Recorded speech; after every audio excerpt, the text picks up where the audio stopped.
What's good, YouTube and Twitch? We're here with the Tipsy Market Watch, the most professional channel here on YouTube, and we're gonna start off with something interesting that has come to my attention thanks to chat, and that's that the Gaia the Fierce Knight Origin and Malice Lady of Lament Sneak Peek Ultras don't seem to have listings on TCG Player and are very much so up in price on eBay. So if you came across these cards, I guess Sneak Peek has had its name actually changed in recent history to like it's a premiere event, which is confusing with premiere events. You see that these are way up in price. I don't know the actual sales rates you will see, but they're ridiculously up there. They're not very available. So if you have them, maybe try to make some sales because their counterparts, the super rares, well, Gaia is pretty much worthless for what it is. And you see Malice is also, and I think once things get more back to normal and you see the exchange rate of cards and things going around as they are, these want to nearly be at the ridiculous prices that they're at. So they just seem inflated for what they are. Although Malice is somewhat of a waifu, Lilith's sister, you can stretch for it. I don't think they'll maintain anything like this price and they'll come crashing down eventually. OTS Pack 14 is on TCG Player. Its legal date was yesterday, the 8th. We're on the 9th today, and we see ridiculous, insane prices for Super Polymerization Ultimate Rare, Nibiru Ultimate Rare, and Toon Kingdom. I would think some of these will cool down. OTS 14 had a lot of hype prices and surges over on eBay due to it not really being released, but people still getting their hands on it, ripping it open. OTS is giving it out early, so you do see quantities filling up here and absurd prices with that. I would definitely just wait, and I think I understand, right? Like, you're going, Nibiru's an insane card, the ultimate rare will be worth so much. Think of every OTS pack and its initial release and how prices are usually up, and it goes down, goes down, goes down, hits a flat line, and then spikes up. Right now, we're not having many quantities listed, not a lot of competition here, and you're going to see a whole lot more of this come out in snail mail from OTSs for prizing. You're going to see these be given out. I believe OTSs are actually allowed to give these per $30 spent too. Like, when somebody spends $30, like, they're allowed to hand out 2 OTS packs or something like that during this time. So there's other distribution besides just tournaments, and you will see, I think, a lot more OTS Pack 14 on the market in the future. That being said, looking through here, a lot of ridiculous prices, a lot of things that I think will cool off. Smoke grenade starting at 15, probably won't last at 15, and you also have the ticking time bomb of a Forbidden Unlimited list. So points are also up there. We'll see more pulled, we'll see more on market, and we will see a actual price coolant, I would think, on even these highly demanded cards. So don't overpay, even using that TCG Player link in the description down below, costing you nothing extra to support the channel directly for the cards you'd already be buying. Be patient, sleep on it, prepare your money, and get it for lower prices. Maha Viola it joins the recent ridiculous buyouts. It had a recent retrain in the OCG, and the Spell Ruler version is bought out except for some people that couldn't be bothered to buy other copies from people that are top-rated sellers that would have other cards to buy them with. But be aware that that buyout actually happened. Speaking of ridiculous buyouts, if you wanted to spend $28 to make the rest of the DR3 Moki Kings disappear, my stream is putting me up to this. Well, $28 would literally take every near mint unlimited Moki DR3 copy off the market. Using my influence to control the market, yeah, for memes. The regular version is still readily available and also the same rarity. But we see dual terminal preview Blue Eyes White Dragon. We covered DTP recently on the channel with Soul Exchange. It seems like people do have their attention turned towards everything Blue Eyes right now, being compared to Charizard from Pokemon. And DTP Blue Eyes lowest listing is $5,000 freaking dollars with 2 near mints. I have a couple of these myself, and my opinion is this: it's overrated versus the artwork for what it is, and if you're spending that kind of money, get a graded card. Do not buy something that is not graded, and honestly, go for a DDS or a first edition. Don't be paying for loose DTPs.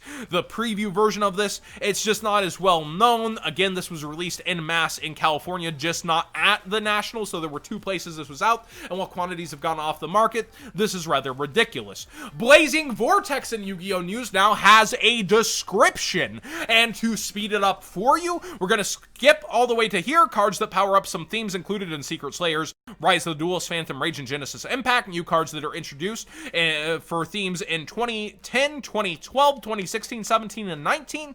The latest version of an iconic spell everybody knows. People are taking this and running with it. There are 19 world premiere cards, meaning there is one import, and people are taking this to mean the one import will be CROSSOUT Designator. That is not confirmed.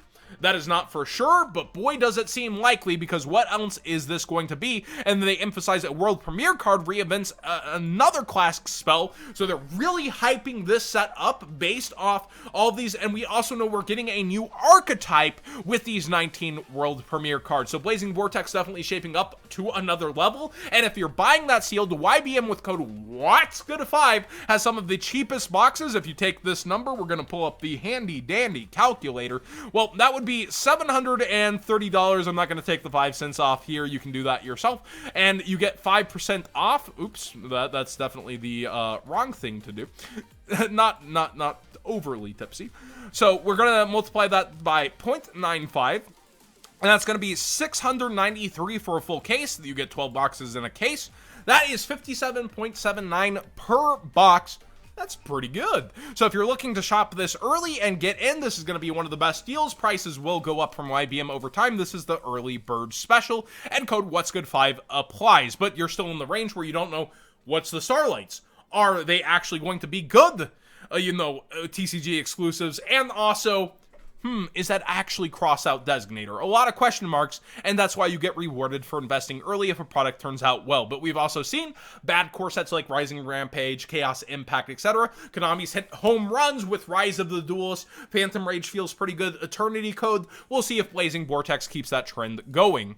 Tempest, Dragon Ruler of the Storm Secret Rare, has gone up with the news that the Dragunity structure may not be what it appeared to be, and it may be included in a set. It was going to include Tempest here, but that's still not for sure. We could get that Dragunity structure as a sister to the Ice Barrier structure, and the Ice Barrier structure could just be coming first. So patience may pay you, or gambling and investing may pay you. It's really a coin flip with Konami.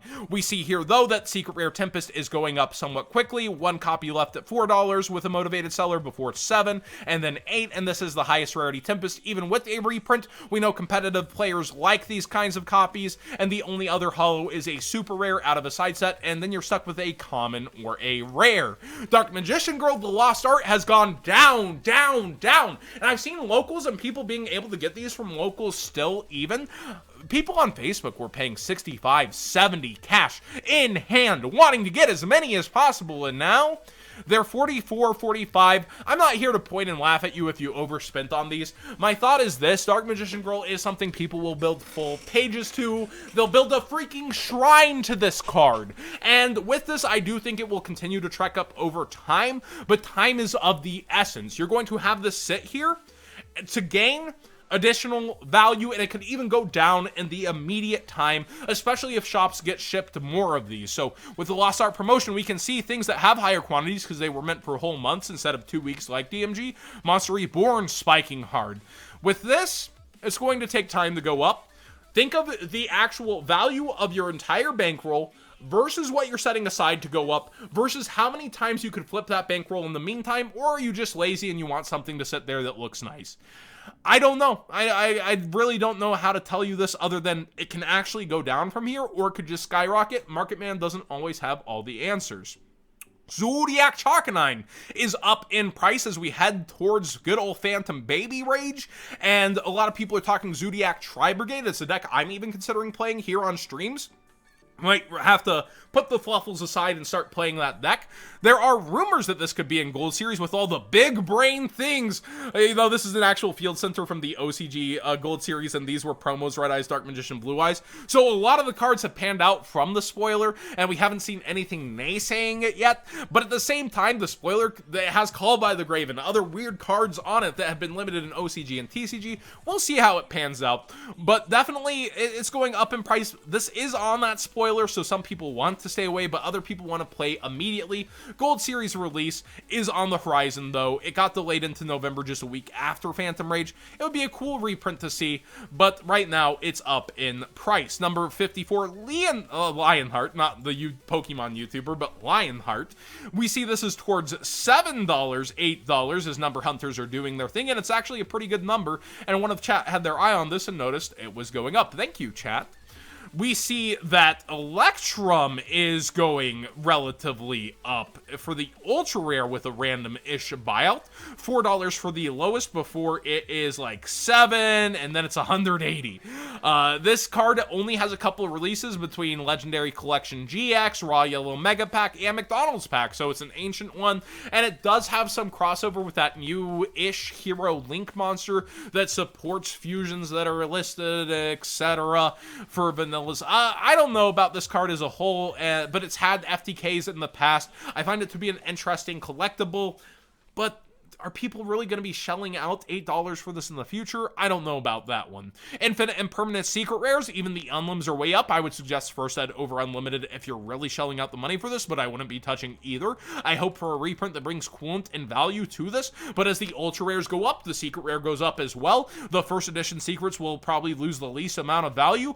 Back towards 100 is insane for the history we've seen of reprints like Ash Blossom, where you had an ultra and then a super Out of Shadows and Valhalla that was shortened, where those are 30s. Ash was only at 60, but this is appreciated. It's done very well. We're in crazy times due to the Crush card in the real world, and people have really sunk their money into this one for its highest available version. I think that's absurd. I think it's crazy. It's not even a waifu. People do love their cyber dragons. I don't think that's the reason for this. Golly, we need some reprints of this card, let me just be honest. Wind Up Zenmain's talking about past format swag. We see the Unlimited is still relatively cheap, but the first editions are up there for near mints towards $20. A lot of people eyeing plant format, the early Xyz formats, and this was a $200 card at one point. We see some fallout from the buyout as some listings are at 20 before it hops to 30, hops to 40. There's not a lot of these out there, so if you want to make a sale, you can, or if you want to hold on or be aware and get yours for a better price while you're looking around, go ahead and do that. We see Zombie Master here, Ultimate Rare, is upwards towards $80 for first edition. The unlims still are littered around the $30-ish mark, but the first editions, you are paying a premium for these. Who's actually paying these prices, though? Like, that's what I wonder. I love Zombie Master. Zombies are a long-time collectible. This isn't played in modern Yu-Gi-Oh! Who's investing this kind of money? Question mark. Past formats? Question mark. Like, just people love Ultimate Rares? I love this card too, but who's actually shelling out the money? That's a really good question. Goblin Zombie, a lot of the PTDN secret rares got bought out, so I was wondering about this with Zombie Master going up in price recently. It's still around $40, which it has been for a very, very long time, but its quantities are going. So if you wanted something zombie, you know, for a decent price, I still find this extremely inflated, but first editions, for almost everything Phantom Darkness have been going. And then finally, Photon Sanctuary. Photon, go to the polls. The votes for the final section. Will Photons win? Will Insectors win? Well, this card, either way, I don't care who wins the poll, is an amazing card. And I noticed the secret rare has actually gone way down over time, except it actually has a recent buyout versus its price point. So, funny enough, getting caught live off guard, it's towards $7 for that secret rare despite a price point of $4.46. So actual sales, you never know what's going to happen when I refresh the tabs, and we're having fun live on stream. Thank you guys. Open chat, anything to add to this market watch? Anybody? No. No. Just no. Thanks for being here, Open Chat and chat in general, YouTube and Twitch. Friday night is war. It's been a fun one. Use that TCG player link if you so feel inclined while you're shopping to support the channel directly. It really does help out a lot, especially during times where ad rev's getting worse, like this month. And I enjoy doing these live, though. It was really fun, and there's so much changing with the market. It's kind of crazy.